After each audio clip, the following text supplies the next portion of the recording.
청취자 여러분, 안녕하세요. 살면서 이거 정말 필요하다. 아니면 좀 더 좋은 게 있었으면 좋겠다. 뭐 이런 생각들 누구나 한 번쯤은 해보셨을 거예요. 오늘 저희가 같이 좀 깊이 들여다볼 자료가요. 바로 이런 마음하고 연결되는 주제입니다. 좋은 것을 주시는 하나님.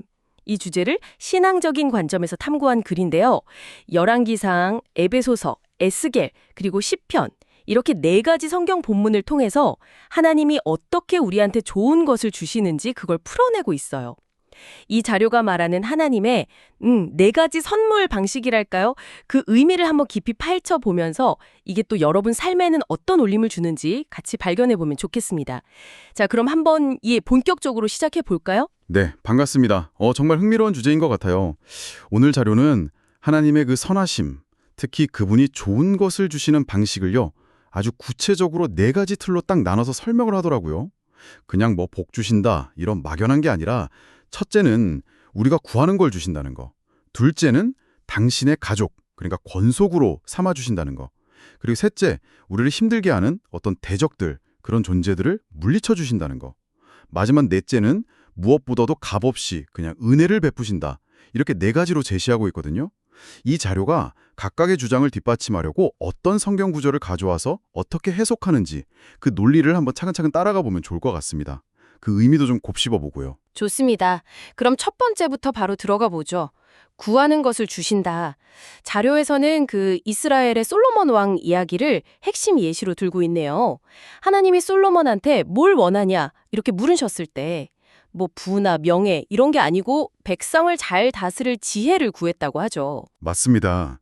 그게 열왕기상 4장하고 5장을 근거로 들고 있는데요. 자료 설명을 보면 하나님께서 솔로몬의 그 요청을 굉장히 기뻐하셨다고 나와요. 그래서 솔로몬이 구했던 그 지혜는 당연히 주셨고 심지어 구하지 않았던 부하고 영광까지 이걸 뭐랄까 덤으로 주셨다는 거죠. 덤으로요? 네, 자료는 솔로몬의 지혜가 그 당시 최고였다 이렇게 강조를 합니다. 동방 모든 사람의 지혜나 애굽의 모든 지혜보다 훨씬 뛰어났다 이렇게 나오고요. 구체적인 수치까지 들면서 잠언을 3,000가지나 말하고 노래는 1,005편을 지을 정도였다 이렇게 이야기합니다. 그 명성이 주변 모든 나라에 쫙 퍼졌다고도 하고요. 그러니까 여기서 자료가 딱 짚는 포인트는 그거군요. 솔로몬이 자기 욕심 채우려고 뭘 구한 게 아니라 백성을 잘 다스리기 위한 거. 어떻게 보면 하나님의 영광이랑 관련된 지혜를 구했기 때문에 하나님이 응답하신 거고 거기에 더해서 생각지도 못한 그런 풍성함까지 주셨다. 이런 해석이네요. 바로 그겁니다. 자료는 그러니까 무엇을 구하는가 그 내용 자체가 중요하다고 보는 거예요. 그냥 주세요가 아니라 하나님의 뜻에 맞는 것. 이 경우에는 백성을 위한 지혜였죠. 그걸 구할 때 하나님께서 기꺼이 응답하시고 심지어는 그 이상으로 채워주신다. 이런 해석인 거죠. 어떻게 보면 우리의 기도 내용이나 그 동기가 하나님의 응답에 영향을 준다. 이런 관점인 거고요. 자료의 논리대로라면 우리가 먼저 그분의 나라와 의의를 구할 때 우리의 필요를 넘어서는 그런 공급하심이 따라온다. 이렇게 볼 수도 있겠어요. 이거 흥미롭네요. 그럼 단순히 그냥 물질적인 복을 막 구하는 거랑 좀 차원이 다른 이야기군요. 청취자분들로 살면서 뭔가 간절히 구할 때 이 솔로몬 이야기가 어떤 생각거리를 주는지 잠시 한번 멈춰서 생각해 보셔도 좋을 것 같습니다. 자, 그럼 두 번째 측면으로 넘어가 볼까요? 하나님의 권속이 되게 하신다. 이건 또 어떤 의미일까요? 이 부분은 에베소서 2장을 근거로 설명을 하는데요. 자로는 우리가 과거에는 하나님하고는 좀 단절된 상태였다고 말해요. 뭐랄까 외인 아니면 나그네 이런 존재였다는 거죠. 죄와 허물로 죽었던 상태였다. 이렇게까지 표현하고요. 그런데 예수 그리스도를 통해서 구원을 받으면서 아주 근본적인 신분 변화가 일어났다. 이걸 강조합니다. 신분 변화요. 구체적으로 어떻게 변했다는 거죠? 에베소서 2장 19절 말씀을 자료가 직접 인용하는데요. 그러므로 이제부터 너희는 외인도 아니요 나그네도 아니요 오직 성도들과 동일한 시민이요 하나님의 권속이라. 바로 이 구절입니다. 자료는 이 하나님의 권속, 그러니까 하나님의 가족 구성원이 되는 것, 그것 자체가 하나님이 주시는 최고의 좋은 것 중 하나다. 이렇게 해석하는 거죠. 하나님의 권속이라 이게 그냥 뭐 교회 다닌다, 교인이다 이런 의미를 좀 넘어서는 것 같은데요. 자료는 이 권속됨의 의미를 어떻게 좀 더 풀어주나요? 네, 맞아요. 건속이라는 단어 자체가 사실 집안 식구, 가족을 의미하거든요. 그래서 자료는 이걸 통해서 우리가 더는 세상에서 뭐 소외되거나 불안정한 존재가 아니라 하나님의 보호랑 사랑 안에 있는 아주 안전한 소속감을 얻게 됐다. 이렇게 설명합니다. 세상에서 뭐 어떤 그룹에 속하는 거랑은 좀 차원이 다른 거죠. 영원하고 변치 않는 그런 소속감, 정체성, 이걸 하나님 안에서 발견하게 된다는 겁니다. 어떻게 보면 인간이 본능적으로 느끼는 그 소속되고 싶은 갈망 있잖아요. 또 안전하고 싶어하는 욕구. 이걸 궁극적으로 채워주는 게 바로 이 하나님의 가족됨이다. 이렇게 자료는 주장하는 거예요. 와, 그러네요. 세상 기준으로는 뭔가 대단한 걸 이뤄야 소속감도 느끼고 인정받는다고 생각하기 쉬운데 자료는 이 신앙을 통해서 얻는 가족됨이라는 정체성 그 자체가 이미 엄청난 선물이다. 이렇게 보는 거군요. 하긴 이전 상태가 외인이고 나그네였다고 하니까 그 변화의 폭이 정말 크게 느껴지네요. 이 신적인 가족이라는 개념, 청취자 여러분께는 어떻게 다가오시는지 좀 궁금하기도 하고요. 자, 그럼 세 번째로 넘어가 보겠습니다. 이 부분은 제목만 보면 좀 놀랄 수도 있을 것 같아요. 대적을 멸하여 주신다. 네, 그렇죠. 이 부분은 에스겔 35장을 주된 근거로 제시하고 있습니다. 에스겔 35장은 하나님께서 이스라엘의 오랜 원수였던 에돔, 성경에서는 세일산이라고도 불리는 족속인데요. 그들을 심판하시는 내용이에요. 자료에 따르면 에돔은 이스라엘 백성이 그 바벨론에 의해서 막 고통받고 있을 때 그 불행을 기뻐하고 심지어는 그 땅을 자기가 차지하려고 그런 탐욕을 보였다고 합니다. 남의 불행을 기뻐하고 땅까지 빼앗으려고 했다니, 정말 못됐네요. 그래서 하나님께서 어떻게 하셨다는 거예요? 하나님께서 에돔의 그런 악한 태도와 행동에 대해서 굉장히 분노하시고 직접 심판을 선언하셨다. 이렇게 자료는 설명해요. 에스겔 35장 14절을 보면 온 땅이 즐거워할 때에 내가 너를 황폐하게 하되 이런 구절이 나오거든요.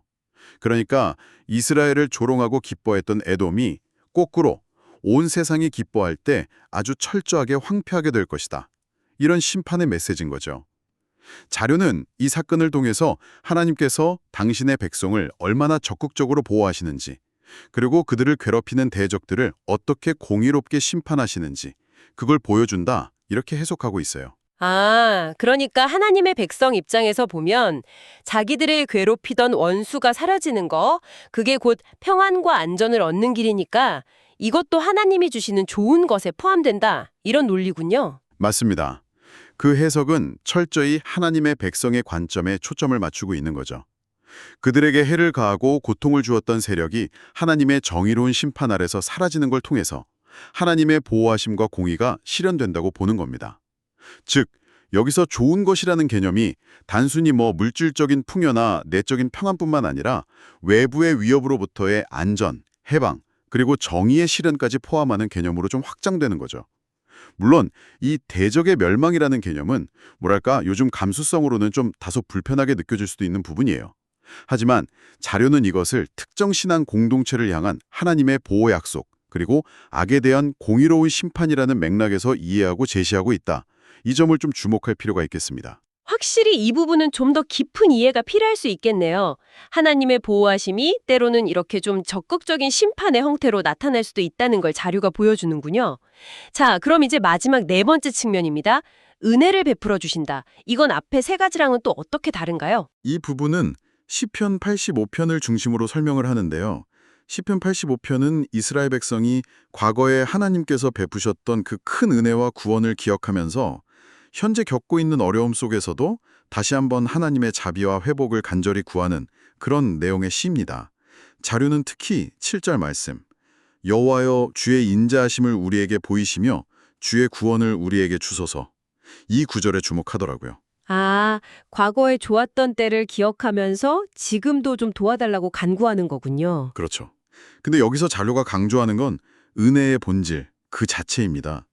앞서 솔로몬 예처럼 지혜를 구했더니 부와 영광도 주셨다거나 대적을 물리쳐 주셨다는 건 어떻게 보면 어떤 조건이나 행위에 따른 결과처럼 보일 수도 있잖아요.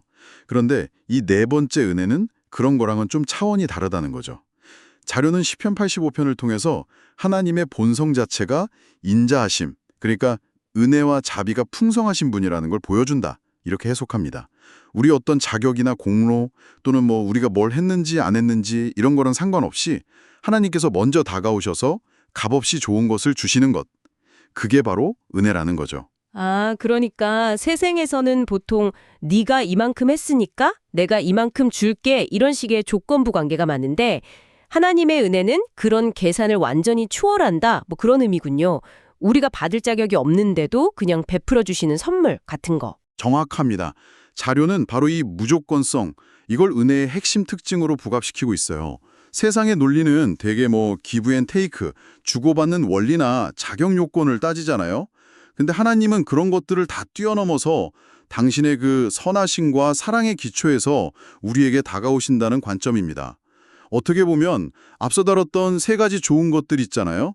구하는 것을 주심, 권속으로 삼으심, 대적을 물리치심, 이것들도 역시 이 근본적인 은혜라는 토대 위에서 가능한 것이다. 이렇게 해석할 여지도 있는 것 같아요. 왜냐하면 자격 없는 우리를 먼저 사랑하시고 가족으로 삼아주셨으니까 우리의 기도에도 응답하시고 우리를 보호하신다. 이런 논리로 연결될 수도 있거든요. 따라서 자료의 관점에서 보면 이 은혜야말로 하나님이 주시는 가장 근본적이고 또 근원적인 좋은 것이다. 이렇게 말할 수 있겠습니다. 아, 정말 그렇네요. 조건 없이 베푸시는 사랑과 자비. 이게 모든 것의 시작이고 근본이다. 이런 해석이 마음에 와닿네요. 자, 이렇게 네 가지 측면을 모두 살펴봤습니다. 구하는 것을 주시는 하나님, 우리를 당신의 권속, 그러니까 가족으로 삼으시는 하나님, 우리의 대적을 물리쳐서 보호하시는 하나님, 그리고 마지막으로 우리의 자격과 상관없이 은혜를 베푸시는 하나님. 오늘 저희가 분석한 자료는 이처럼 참 다양한 방식으로 우리에게 다가오시는 하나님의 모습을 그리고 있는 것 같아요. 네, 맞습니다. 그 솔로몬의 지혜와 부귀 영화처럼 우리가 정말 필요로 하고 구하는 것을 채워주시는 모습, 또 외인이었던 우리를 당신의 가장 가까운 가족으로 이렇게 받아들여 주시는 모습, 에돔의 심판 이야기처럼 우리를 위협하는 악한 세력으로부터 우리를 지켜주시는 모습, 그리고 시편 기자의 간구처럼 우리의 연약함에도 불구하고 변함없는 사랑과 자비를 베푸시는 모습까지 자료는 이 네 가지 그림을 통해서 하나님의 선하심이 얼마나 다채롭고 또 풍성한지를 보여주고 싶어 하는 것 같습니다. 그래서 이 모든 것을 좀 종합해 볼 때 청취자 여러분께는 어떤 점을 한번 생각해 보시도록 제안하고 싶으신가요? 오늘 우리가 살펴본 이 자료가요. 좋은 것에 대한 우리 생각의 폭을 좀 넓혀주는 것 같아요. 보통 좋은 것 하면 뭐 물질적인 풍요, 건강, 성공 뭐 이런 것들을 떠올리기 쉽잖아요. 근데 이 자료는 거기에 더해서 소속감과 정체성, 안전과 보호, 그리고 무엇보다 값없는 수용과 사랑, 즉 은혜 이런 차원까지 포함시키고 있거든요. 그래서 이런 질문을 한번 던져보고 싶습니다. 청취자 여러분의 삶에서 지금 가장 필요로 하다고 느끼는 좋은 것은 무엇인가요? 그리고 오늘 우리가 살펴본 이 네 가지 차원, 공급, 소속, 보호, 은혜 중에서 어떤 것이 여러분의 그 필요와 가장 깊이 연결된다고 느끼시는지요? 어쩌면 우리가 생각하는 필요랑 하나님이 주시고자 하는 좋은 것 사이에는 좀 차이가 있을 수도 있고요. 혹은 우리가 미처 생각하지 못했던 방식으로 이미 좋은 것을 누리고 있을 수도 있습니다. 이 자료가 제시하는 이런 다양한 종류의 좋은 것에 대한 관점이 여러분 자신과 또 여러분이 처한 상황을 바라보는 시각에 어떤 새로운 빛에 좀 던져질 수 있을지 한번 조용히 음미해 보시면 어떨까 싶습니다. 네, 정말 좋은 질문인 것 같습니다. 우리가 무엇을 좋은 것으로 여기는지, 그리고 그것을 또 어떻게 경험하고 있는지에 대해서 다시 한번 깊이 생각해 볼 기회를 주는 것 같네요. 오늘 저희가 함께 나눈 이야기가 청취자 여러분 각자의 삶 속에서 의미 있는 성찰로 이어지기를 바라겠습니다.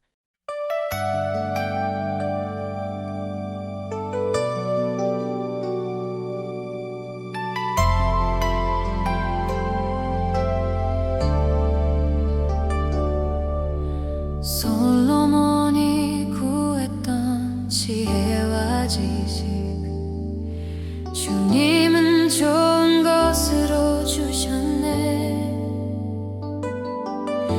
지혜뿐 아니라